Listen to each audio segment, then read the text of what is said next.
The grandmother of Elsie Scully Hicks, the 18-month-old girl murdered in Cardiff last year by one of her two adoptive fathers, who was convicted last month, had been rejected in her attempt to become her granddaughter's court-appointed special guardian.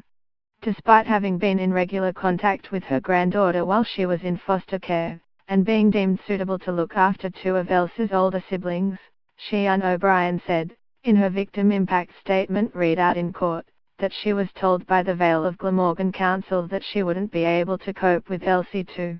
We don't yet know, we may never know, why the judgment was made that Elsie should not be brought up by her grandma.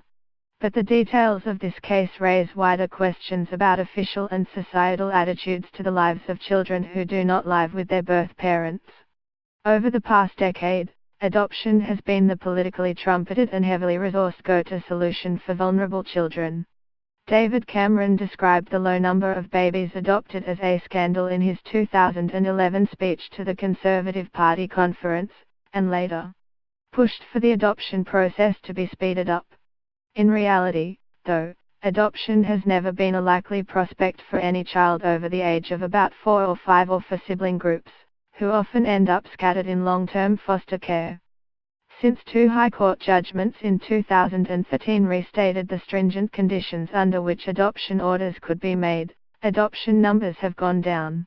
As a result, in October, the National Adoption Leadership Board acknowledged that it needed to broaden its remit to looking at different forms of permanency for children.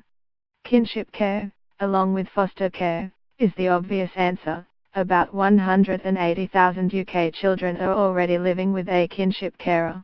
The first study of the effects of this, carried out by the charity Grandparents Plus, showed that children's outcomes were significantly better, by a number of objective measures including GCSE results, than those in foster care. The law is clear: if a support package, financial, practical, therapeutic, means a child who has been taken into care can be adequately looked after by relatives, then the nothing else will do test required for an adoption against a birth family's wishes has not been met and that support must be offered. One might think that financial support would be automatic for a relative taking on the care of a young child who would otherwise cost the state a small fortune in fostering fees. Not so. Although the profile of children in kinship care might well be the same as those who end up being formally looked after, the support they get depends not on their need but on their legal status. Are they living with relatives on a care order, and is the relative an approved foster carer?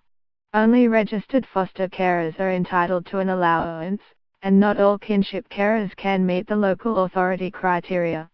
This doesn't mean these relatives aren't allowed to look after children who may have been neglected or abused. It just means they are not entitled to any financial or other help.